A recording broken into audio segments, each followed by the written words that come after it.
बच्चों की टांगों में, दो उनकी बेटी है और दोनों की टांगों में बहुत दर्द रहता है और वो अक्सर दर्द की शिकायत करते हैं। तो कोई चोट भी नहीं लगी उनको और कोई अपेरेंटली कोई ना कोई बुखार हुआ, कुछ भी नहीं हुआ, तो ये क्यों दर्द की शिकायत रहती है? अच्छा देखिए, मैं आपको इसमें 2-3 बातें बताना चाहता हूँ। हमारे यहाँ जो छोटे बच्चे हैं 4 साल से लेके 8, 10, 12 साल की उम्र तक, इनके अंदर बाज़ औक़ात बग़ैर वजह के दर्द हो सकती है और उसको ग्रोइंग पेन्स कहते हैं। क्योंकि जो बच्चे होते हैं उनकी हड्डियाँ ग्रो कर रही होती हैं, उनके मसल साथ में ग्रो कर रहे होते हैं और ये ग्रोइंग पेन कहलाते हैं और ये सारे बच्चों में होते हैं। कुछ बच्चे जो होते हैं वो इसको बहुत अहमियत देते हैं तो ये आइडेंटिफाई हो जाते हैं, कुछ नहीं देते तो आइडेंटिफाई नहीं होते। तो इसलिए एक तो बहुत बड़ी वजह ग्रोइंग पेन है और ग्रोइंग पेन जिन बच्चों को होती है, कोशिश करें कि प्लीज़ फॉर गॉड सेक उनकी प्रोटीन डाइट बेहतर करें। ये हमारे बच्चों ने दूध पीना छोड़ दिया है, दही खाना छोड़ दिया है। सबसे अच्छी सोर्स जो है कैल्शियम की खाने पीने की चीज़ों में वो दूध और दही है। अच्छा, दूसरी इम्पॉर्टेंट चीज़, हम धूप नहीं लगवाते। अब विटामिन डी बनता ही जब धूप लगती है तो वो आपकी बॉडी में बनता है। हमारे यहाँ हम एयर कंडीशन कमरों में हैं, फिर गाड़ियों में हैं, फिर हम स्कूल जाते हैं वो भी बग़ैर धूप के।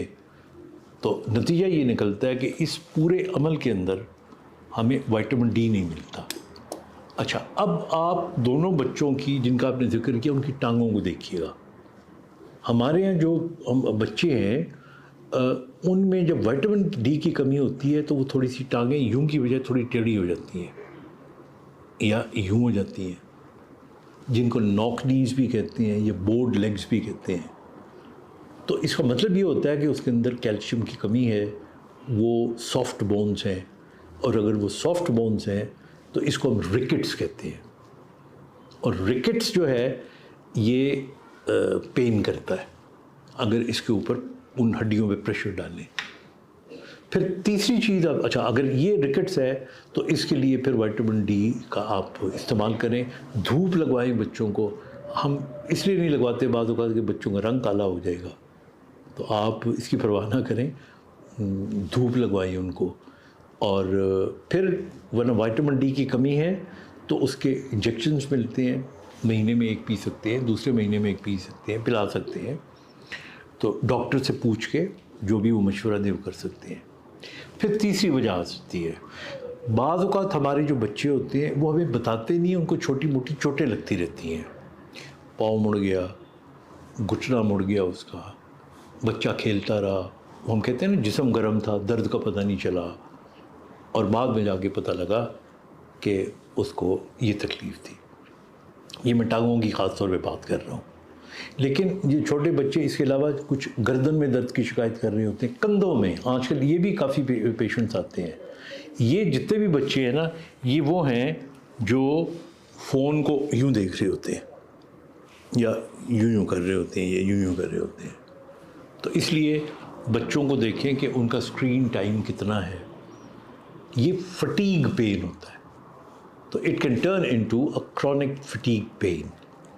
तो इसलिए दिस वेरी इंपॉर्टेंट। अच्छा, फिर मुझे याद है एक दफ़ा पेशेंट आया मेरे पास, तो वो ज़रा बड़े वेट का था, मोटा था थोड़ा सा बच्चा। तो उसको मैंने कहा कि यार तुम फुटबॉल खेला करो, कोई क्रिकेट खेला करो। तो कह लगा ओके डॉक्टर। तो मैंने कहा कितनी देर खेलोगे? मैंने कहा कम से कम 1 घंटा खेलो। तो वो जब आया मेरे पास तकरीबन 2 माह के बाद, तो और मोटा हुआ था। तो मैंने कहा तुमको तो मैंने कहा था फुटबॉल खेलने के लिए। तो कहता है यस डॉक्टर, मैं तो आपने घंटा कहा था, मैं 2 घंटे खेलता हूँ। तो मैंने कहा कौन से ग्राउंड में खेलते हो? कहता नहीं मैं उस पर कंप्यूटर पे खेलता हूँ। तो हमारे यहाँ गेम्स भी अब सारी जो है ना वो इन पे आ गई हैं। So I think we have to be very careful. Outdoor activities बच्चों को करवानी चाहिए, उनको आप बाहर ज़रूर निकालें। ये सारी चीज़ें जो होती हैं ना, that makes you a good, जो आपका मस्कुलोस्केलेटल सिस्टम होता है उसको ये इम्प्रूव करता है।